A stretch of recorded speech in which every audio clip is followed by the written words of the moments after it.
there were 35 honourable members who spoke on this bill, and I think 30 of them did yesterday, and 5 of them have spoken now. Sir, by normal course, I would have gone back to saying a few words about how we introduced this bill and what brought the bill here and so on. But I understand from members that there is private members' bill time, and as much as possible, if I can reduce my response, I'll try to do it, but I will therefore avoid going back to talking or what exactly I said yesterday at the time of introduction and give more importance for responding to the honourable members. So it may appear as if I'm abruptly beginning my reply, but in order to accommodate the request for private members' bill time, I will start with the responses. So whilst I don't want to do injustice to any member who has raised any issue, I'll focus on that rather than going back to telling about the bill and its objective and purpose. Although some of the questions which members raised in my answer I'll be able to address that as well. So I'm not getting back to talking on the purpose of bill, it's a cess, it's not a duty, I'm not going into that. So, but I will have to, of course, speak on why this bill will have to, this bill aims at a cess which gets collected, part of which will be spent on public health, and the other part of it will go for defense-related purposes. The moment I say this, and of course there are members who have spoken about it as well, so I'm giving a clarification. Public health is a state domain. States manage public health. National defense is a Government of India domain. In the list of businesses for centre and state, it's very clearly divided. So, in this day and age, where credible defense capabilities are absolutely critical for national defense, we need to raise resources to buffer the defense requirements, also because modern conflicts are dominated by precision weapons, autonomous systems, space assets, and also cyber operations. So as it is, they're becoming capital intensive. They're becoming such in nature that unless you periodically update the technology, they are not even ready for a modern day warfare. From the ramparts of the Red Fort, Honorable Prime Minister had said, Mission Sudarshan Chakra. Mission Sudarshan Chakra means building a wall of security around the country's key locations. So now the warfare is not just in the borders. Key locations will have also got to be protected. Industrial and public sector undertakings are all heavily invested in. We need to protect them. So the enemy should not be given any chance to penetrate. If the enemy does, our Sudarshan Chakra will destroy them. That's the capability we want to bring in. Now, during Operation Sindoor, sir, you will be aware how our three services worked together using signals, drones, and all kinds of digital technological advances that we have. We neutralized the targets without our troops even crossing the border. And without one civilian casualty, because of our acts, no civilian casualty here and even across the border. So the humanitarian line was also very clear. And this is actually the reality of modern warfare. Technology is so advanced, you need to constantly keep updating it. and tech-driven precision, as was displayed during Operation Sindoor. Precision is the key word for which we need to invest, for which we need resources, for which we need to understand that it doesn't come cheap. And therefore, more resources towards specific objective of strengthening defense will have to be made, and cesses are normally those taxes which come with specific objectives stated up front, and that is why a cess. So therefore, this offers us a feasible mechanism to strengthen both citizens' health and military preparedness. Now, what is citizens' health? If money is being given to the states, as I said, public health is a state's domain. And if money is being provided for public health, it obviously goes to the states in order that they are able to help with, one, stopping people from using this harmful demerit goods, or building awareness, or supplementing their medical requirement, and so on. So that is the purpose, intent, and also the way in which this cess is being created and also will be used. We are only taxing the demerit goods. This cess is not for anything else. And largely the incidence of this tax is going to be remaining the same as it is prevailing now. When I explained about the excise duty matter earlier, I explained as to what is the World Health Organization's affordability index in using items like cigarettes. They are far below the global benchmark, and therefore we have to increase so that it doesn't become affordable for people who are using these demerit goods. So the scale of the tax reform, I want to have a word said on that. Now, I heard honorable members speak saying this government has become so desperate that it wants to raise taxes through such cesses, and on pan masala you want to levy a tax, and that to levy on pan masala for defense. Have you become so desperate? I just want to, respond to them, sir. It is the duty of any finance minister to raise revenue so that the various competing demands are met. But here is a government which has already given away its fiscal space in very many ways to coming within 1 year.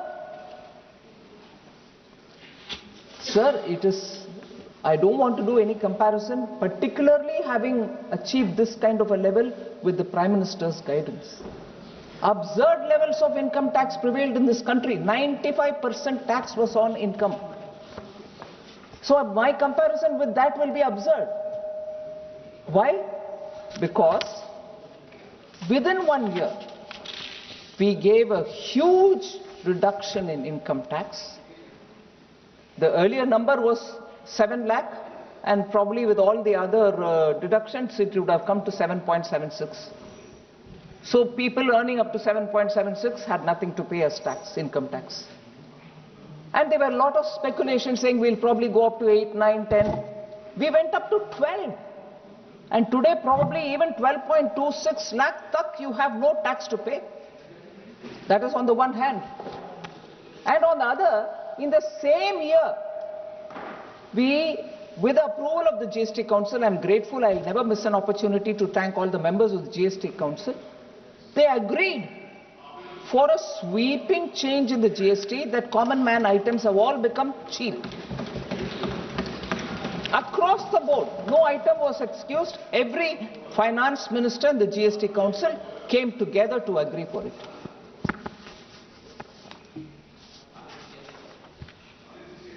Suniega, please. So, that income tax, 12 lakh tak no tax, actually has left 1 lakh crore in the hands of our people. 1 lakh crore was left in the hands of the people. That's a fiscal space I had. I could have made sure that tax were collected even to that extent. No, that 1 lakh is now with their hands, people's hands. So, at no point in India's prehistory, 1947 upwards, within 1 year, both direct and indirect tax have been reduced in this substantial level.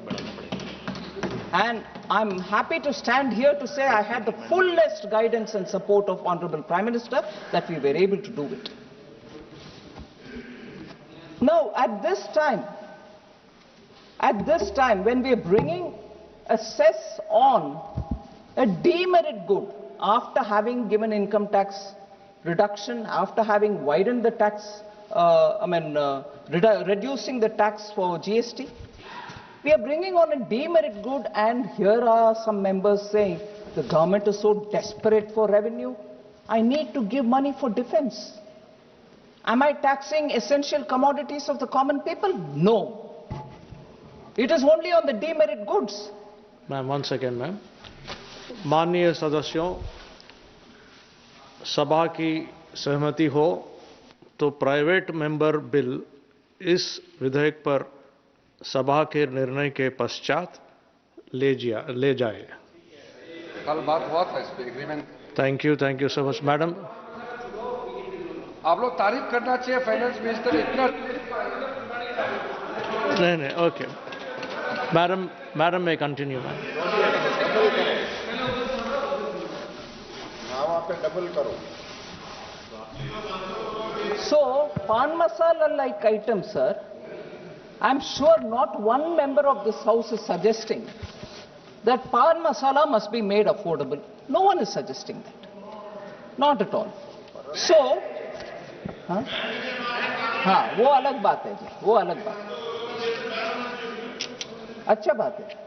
So, they should not enjoy normal tax, and no serious argument exists to defend that kind of a thing, sir. So the money being collected from pan masala going for defense, I can't see whether money is fungible, sir. I will collect it, I will use it for defense, I will use it for road building, I will use it for... Sorry? I'll give you the number-wise details, sir. Please patiently wait. I'll give you every number on every cess collected and where it has gone. So, sir, नहीं लंबा नहीं होगा क्योंकि private bill है, private members bill है, मगर जवाब तो मिलेगा. Sir, therefore, collecting revenue and making sure your nation is well defended, I think is a right duty of every government, and that's what we are doing here. I just want to remind, just flag, how for want of resources our soldiers were left in the Himalayan cold without boots, without woolens, and without even food sometimes, that our soldiers had to stay at the border. We don't want that situation. We couldn't even procure artillery guns for a period of 30 years after that episode of Bofors. Nobody had the courage to go and buy any more because they thought scandal, anybody will mark them and accuse them. So everybody stayed back. We didn't even procure. For 30 years, any artillery gun was not procured. And the fear of that image, defense means kickbacks, made many ministers not to do anything, no taking decision. Why? I don't want to get into that, vicious environment of defense procurement means I took kickbacks. Everybody stayed back, they didn't want to take. But in the process, our defense were left without, defense forces were left without defense for themselves. They didn't have the guns, they didn't have the boats, they didn't have the artillery, and even, for that matter, they didn't even have enough ammunition. So that was the state. I can go to every detail of, who said what at that time, to say, for reasons that we don't have money, we are not able to procure. Honorable Minister had said that statement in this house. I'm not able to procure because I don't have money. I'm not going into the details. But everybody knows the moment I say this as to who I'm referring to. So the capability gap which the defense suffered from, it took a long time for restoring that kind of a preparedness of our armed forces. Kargil conflict suffered because of that. Retired army generals have said how army followed a bottom line approach due to budgetary constraints from early 1990s. As a result, Army was holding only 70 to 80% of authorized weapons, ammunition and equipment. We don't want that stage ever in India back again. There are many instances, sir, for the sake of honorable members who wanted to quickly finish this and concentrate on the private member bills. I will only quote one, CAG report. 2015, the report came out in 15, but it pertains to the year 2013. Army's ammunition reserves were at a crisis level. Against the official requirement of stocking 40 days of war reserves, 125 of 170 ammunition types fell below the 20 days supply. Shockingly, half of all the ammunition types had stocks for less than 10 days of intensive warfare as of March 2013, sir. So that's the level into which our armed forces were depleted of their resources. We can't afford that. And therefore, we want to have consistent, regular, steady flow of income so that we are able to give that to defense purposes. There's one other example which always makes me feel very depressed. 2011 report by the CAG painted a very dismal picture of our coastal defense, citing ad hoc planning and huge manpower and equipment shortfall. The Indian Coast Guards, entrusted with much of the coastal security, sir, was operating barely half its required strength. Only 65% of the needed patrol vessels were with them, and 48% of the required aircrafts were in service. So that is the kind of lacunae that we faced. We don't want that situation. We should be able to provide for our defense far more efficiently and steadily.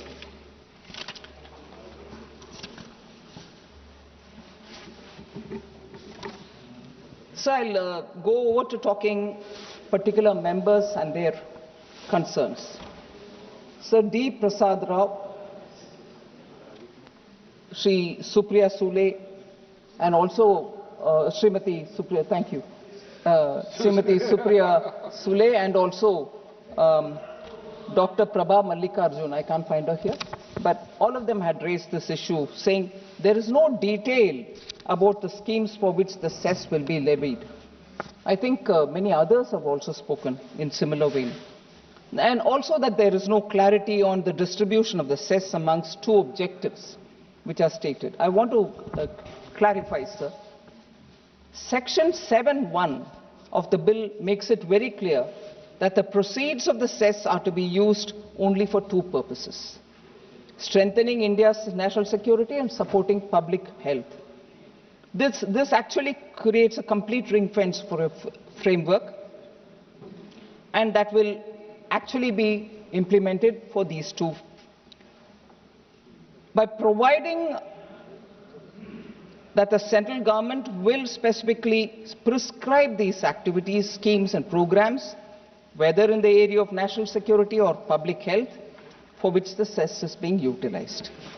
I want to underline the fact that how funds are going to be allocated across objectives will be laid out through the rules about which Supriya ji specifically had a question. I will explain that.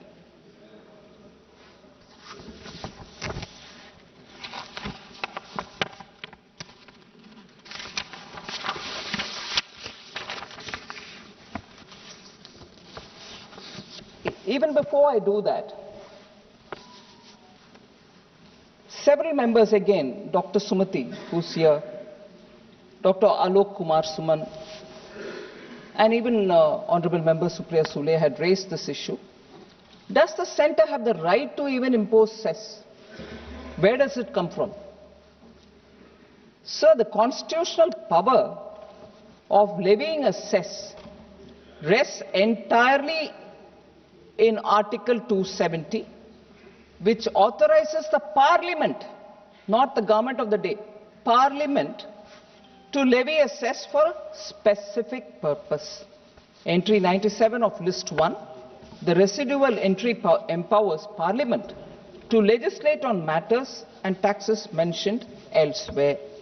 Now, taking it further, I mean, this power that centre can levy through the Parliament a cess has been reinforced by the Supreme Court in one of the judgments passed in 2019, Mohit Minerals case. But then the finer point was also further raised, saying, but you're going to say it all through notification. Will there be a CAG, because this money will go into the public fund, into the consolidated fund? So what happens?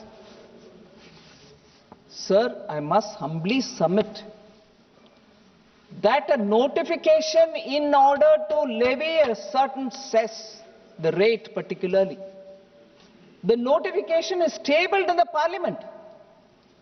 When the Parliament is in session, we come and say it.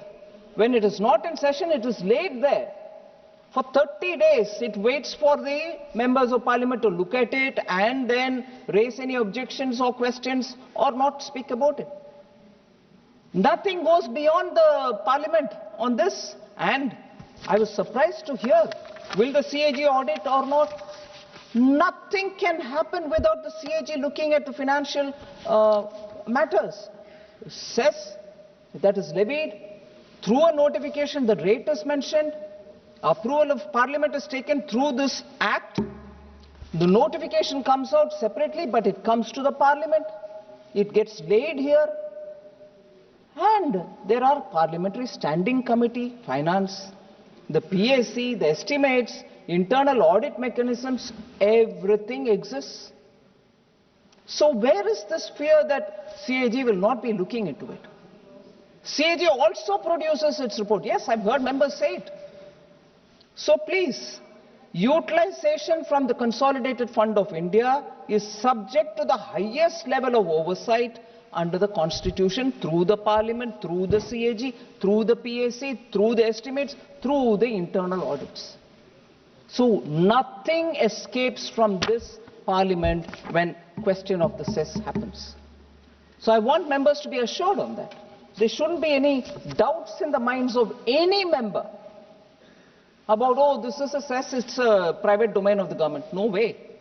It's a complete domain of the Parliament, and I'm answerable here to pass it, get one rate, and within that, notify it. All expenditures from the CFI, not only collection, all expenditures are also subject to the CAG. So, sir, then I'll move to Dr. Alok Kumar Suman, again Dr. Prabha Mallikarjun and D. Prasad Rao, who said the structure and certain provisions like fixed cess, a cess on production capacity, rather than actual production, may open up a Pandora's box and be detrimental to the sector. So the sector is highly evasion prone. Highly evasion prone sector. It's already at the consumption level being taxed by the GST at the highest rate. But that highest rate is not good enough. It's 40% and GST has a cap. No item can be taxed beyond 40. That is one thing. The other is, what is being produced is far higher than what comes out, or capacities exist, whether they come out or not. That's where the question of evasion prone sector, and therefore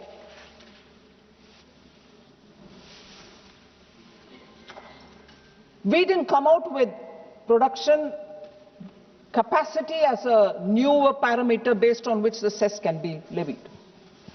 Even the central excise tax, the duty gets levied, central excise, on production capacity. It's been existing for a very long time. Excise law in this country is old. Since 1940, 41, 43, 44. So the capacity-based taxation is not new. Courts have also recognized that this is an evasion-prone area. Machine-driven sectors such as chewing tobacco, pan masala, actual production was difficult to measure, and therefore a capacity-linked levy was an administratively sound and legally valid method for collecting duty has been established even in the courts. So this machine-based duty is not new, but rather an established mechanism previously applied for tobacco and pan masala sector also. So then Dr. Sumati had raised this issue that the situation under which tax can be doubled needs to be clarified up front, and the provision mandating no requirement to come to the Parliament seems arbitrary. No requirement to come to the Parliament does not exist, ma'am. We have to come to the Parliament. We have to lay the notification. Sorry? अरे रे भैया, पहले आपसे permission लेते हैं cess का application के लिए, फिर रेट तय करने के समय नोटिफिकेशन होता है, वो नोटिफिकेशन भी इधर आता है भाई. So sorry, I'm sorry to, my Hindi is very lay. भाई साहब ऐसे होता है, I didn't say that, but sorry. डांट नहीं रहे हो, नहीं डांट नहीं रहे हो, प्यार से बता.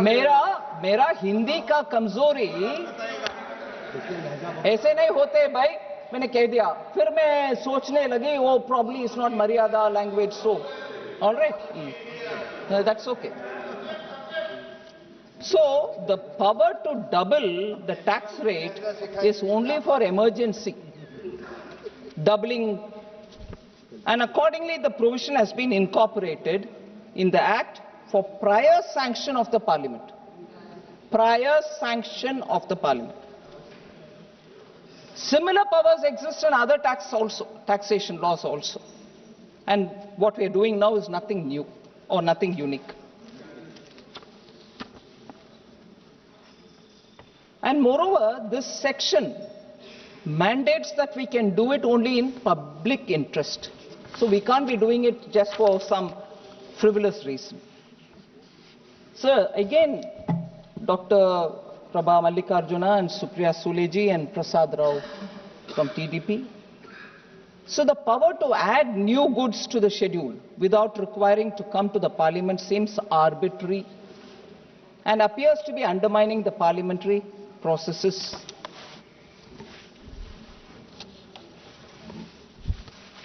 So we are seeking the approval of the Parliament for notifying more goods to the schedule. That's the power which we are seeking.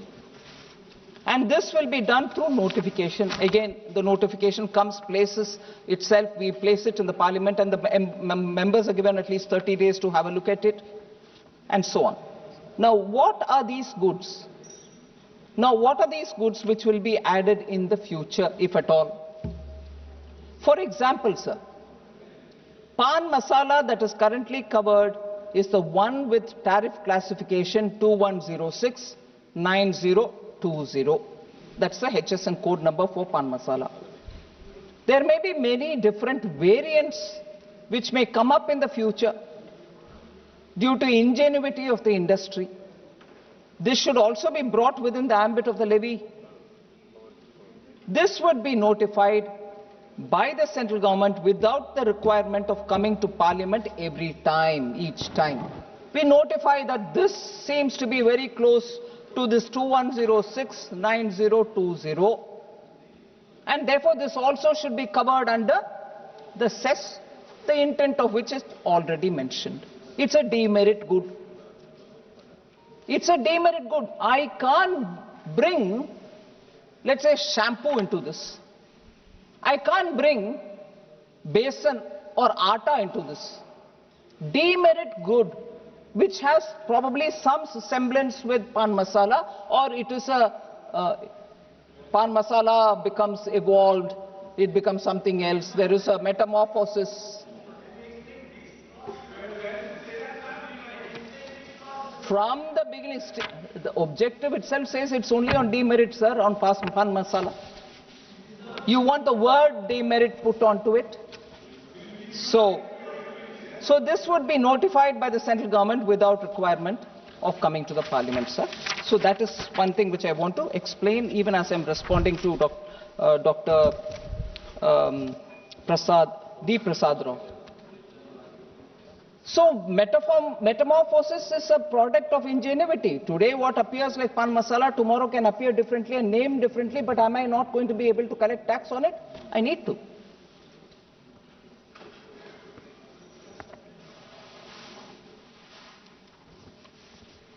So this issue of demerit, the statement of objects and reasons makes it clear that the proposed cess is carefully confined to the production capacity of specific demerit good, namely pan masala. The intent is unambiguous. The cess is limited to demerit goods such as pan masala and is being applied only where there is a clear fiscal space to do so. All right. All right, sir. Thank you. Thank you. Thank you. All right, thanks. I've been explaining a lot of... I've heard you. Would you want to listen to me, please, for a minute? I've heard you.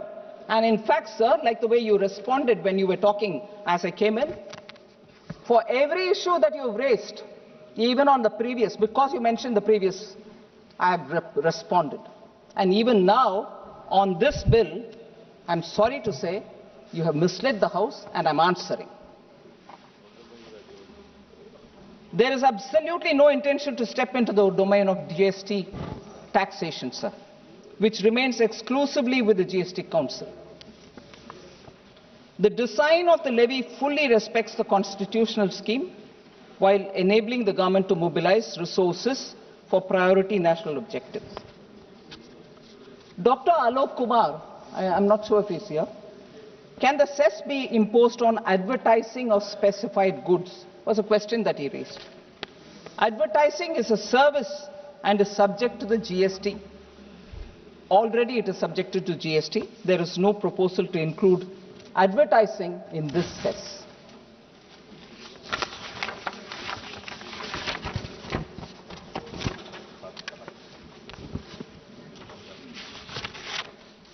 How will there be a reduction in the consumption of the commodity? Again, Dr. Sumati, Alok Kumarji, Prabha Mallikarjun.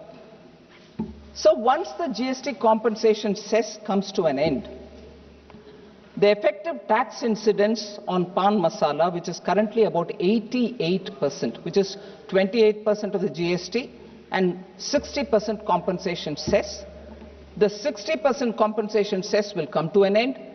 28% GST does not exist, so it will have to move to 40%, which is the tax for demerit goods. So it goes for 40. So from 88% it will come down to 40%. So it falls down sharply. The GST Council approved the proposal to increase the GST rate to 40, which will be effective on a date in the future, near future, once the compensation cess gets over. If the tax incidence comes down, it will have unintended consequences of making pan masala considerably more affordable. We can't afford to leave it there. So there was a genuine concern that this unintended outcome of greater affordability of pan masala, which is highly addictive, low-cost demerit good, would not only compromise public health objectives, but also result in loss of government revenue. So we have a fiscal space, and therefore we can't allow it to become cheaper and yet lose revenue. We wanted it not to be cheaper, but also make sure the revenue space is filled.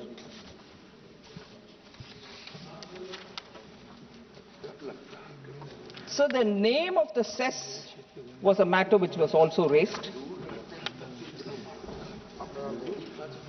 Are the pan masala consumers going to finance their national defense? Was a question raised. It's neither in the design nor in the intent. As I said, tax can be collected, it will be used, money is fungible. So there was also this observation which I think is very important and for which I will respond. Sweeping discretionary powers like inspection and abatement to be done by officers have been provided. This will increase Inspector Raj. It was a very legitimate question many honourable members had. I want to respond, sir. Pan Masala has been long one of the most evasion-prone sectors. Even genuine manufacturers repeatedly express concern about spurious, illegitimate supplies that distort the market.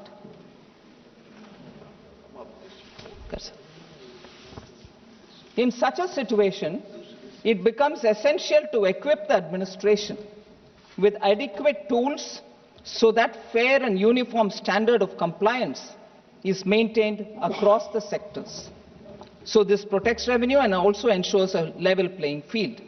So let me expand on how this is going to work. Machine capacity-based system will be implemented through a modern, technology-enabled and non-intrusive oversight mechanism. It will focus on transparency, objective parameters, minimal disruption to manufacturing activity, and so on. So there are three clear layers.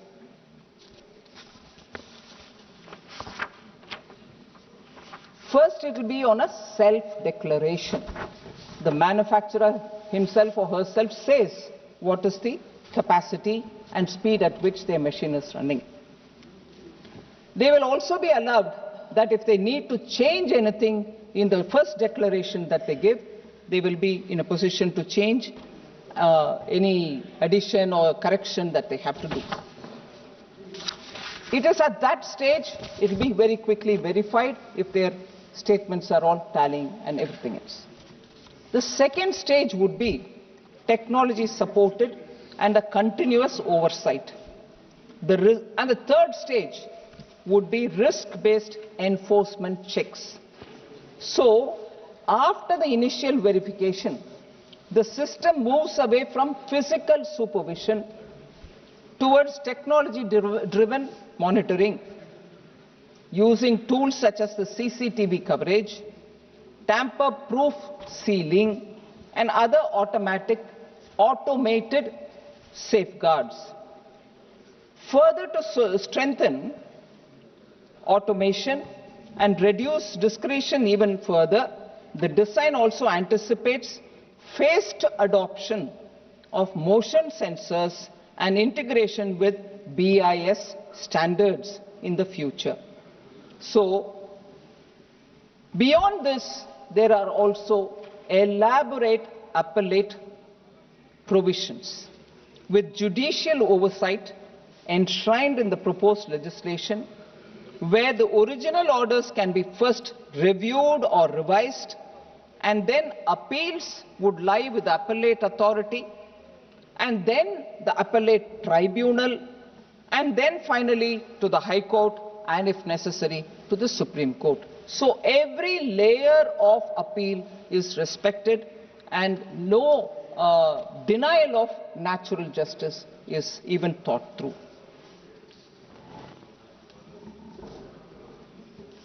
Sir, all these proposed levies are after a detailed study of the entire manufacturing process, because there were concerns voiced by many members saying a fixed levy on machine, irrespective of the produced quantity, will be detrimental for the small manufacturers. I want to address that concern of members about the small manufacturers. We did a detailed study in the ground, sir. The levy is designed based on the machine capacity, taking into account the speed of production and the weight of the individual packing that is produced by the said machine. Therefore, each owner of the machine will be charged based on the size and quality of the machine. However, First of all, in the GST itself, small units come under composition, so they don't have taxes levied on them if they're below a certain number. We have a progressive structure here. So we clearly, if I were to take an example, a machine producing up to 500 pouches per minute, with each pouch having a certain grammage, they will have to pay a certain amount. So like that graded fashion, we have assessed each of the machine and their speed and the total grammage that will go into each of the pouches and then decided on the tax. But however, I need to underline the fact there is a separate category for manual processing. So the small units come under it. What special steps have we taken for those taxpayers who are into manual production? I'll just take a minute to explain that, sir. Based on a detailed study of the sector, the amount of cess for a unit which is engaged in wholly manually processed pan masala, handmade, has to be kept at 11 lakh rupees per factory. This is only 10% of the lowest cess amount applicable on the machine-based process. So the wholly man-made items are being given a very concessional treatment so that they are not affected. Although we are not encouraging people to shift into manual process and still be producing pan masala. So there is an element of deterrent. This will ensure that a unit engaged in handmade processes is not discouraged, but at the same time they shall not be incentivized. So final bit, which is very important, on the cess collection till now. You're bringing one more cess. What happens to the cess that were collected earlier? Did you distribute it? You're sitting with a lot of collected cess which is not given. I'll give you details, sir. So, cesses are not new, first of all. Article 270, I said, gives the union the power to levy cesses. But cess is always collected for a specific purpose.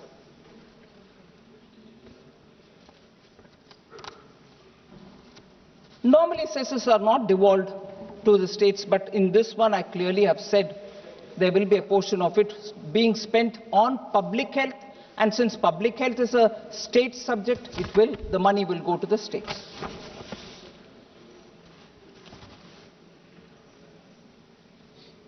Pre-2014 cesses, sir, just to set the context, there were at least 4 cesses collected during pre-2014. So it's not as if 2014 we came into power, Prime Minister Modi thought, don't give money to the states, collect cess. No, cesses existed even before. Cess on crude oil had been imposed under the Oil Industry Development Act 1974. This cess has been prevalent since 1970s. Oil Industry Development Fund was not created until 23-24. So the Government of India created Oil Industry Development Fund and an amount of 17,730 crore and 19,376.03 crores was provided for transfer to the OIDF in RE 24-25 and BE 25-26. National Calamity Contingent Duty. This has been levied from 2001, and this is for financing disaster-related expenditure. I don't have the total which was collected at that time. I'm sure we'll be able to gather it and leave it at the table here. The road and infrastructure cess has been levied since the year 2000. This cess has been collected under Central Road Fund, and later that was called Central Road and Infrastructure Fund Act, on imported manufactured motor spirit commonly known as petrol and high-speed diesel. an amount of 11,34,764 crore during 2014-15 to 25-26 has been transferred under the cess, while the collection was only 11,11,692 crore during the same period. Collection is 11,11,000, whereas 11,34,000 has been distributed. Health and education cess, sir, there has been a evolution. Primary education cess since 2004-5. Later on became secondary and higher education cess that was added on the top of existing cess in 2007-8.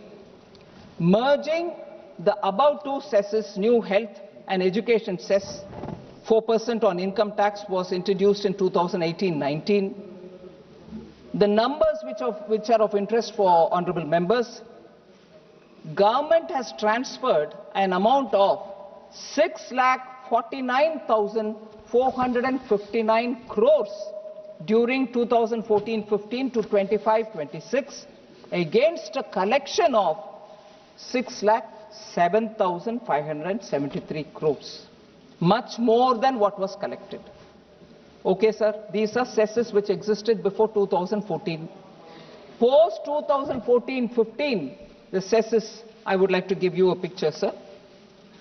I'll come to the GST compensation cess a bit later. Agriculture Infrastructure and Development Fund was introduced in 21-22. The government has so far transferred 3,77,214 crores against the collection of 3,87,226 crores. So then, if the feeling is more cesses are being brought now, more cesses are being collected now, less is being given to the states, I want to underline the fact. Cesses as a percentage of GTR, gross tax revenue. Without the compensation cess, why will I not include compensation cess? Because the compensation cess completely went to the state, center couldn't even take 1 penny out of it. So I'm not even including that. Without including that, 6.1% was the cess as a percentage of GTR, gross tax revenue. And that is stated in BE 25-26, this current year budget. This is far lower than the cess, which as a percentage of GTR, if I take 2010 to 14, those years, sir, how much was cess to GTR? At that time, 2010 to 14, 7.0%, 7%. Whereas what we are doing now is 6.1. And गाली गलौज हमारे ऊपर, वो collect किए 7%, हम collect कर रहे हैं 6.1, मगर हाँ सेस कलेक्ट कर रही हो, आप ही रख रही हो. कहां से सर? डेटा तो देखना चाहिए बात करने से पहले.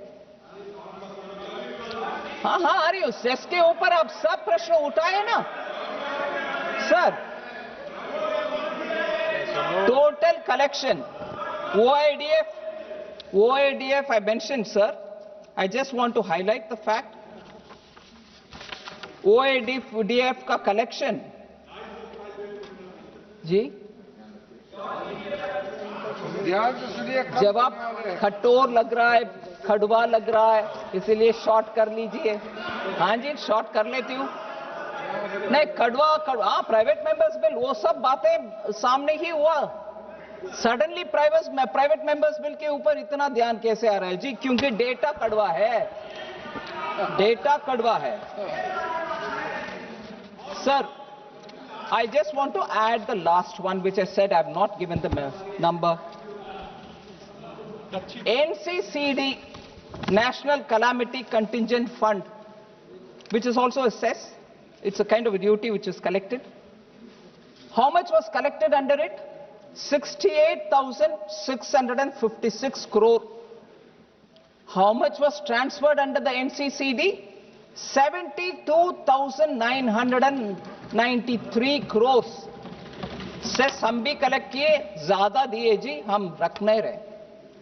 Final compensation cess collected 9,45,237 crores पूरे के पूरे स्टेट को जाता है, सेंटर में कुछ भी नहीं रहता। बचा हुआ पैसा भी, how much has been paid to the states? 9,33,920, lesser than 945, 933, because there are two states who have not given us the AG certificate yet. Who are they? Arunachal Pradesh and Manipur.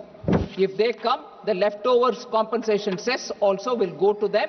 I will not have one penny kept under the compensation cess. Arunachal Pradesh, Mantri ji, आपके state में बताओ. We are grateful to finance minister. Tamil Nadu people are not grateful. So, I just want to be highlighting every cess collected has gone back, sir. We have given much more than what we have collected. We have not kept, and so would be the case with this cess also, because we have already said very clearly that it will go for public health considerations. Public health is a state subject. The money will go to the state governments. And please, if honorable members have a doubt about, oh, are we bypassing the parliament? Not at all. The notification will come here for rates, and it is a law which will be clearly scrutinized. The revenue collected, revenue spent, all that will be scrutinized by CAG. Thank you very much.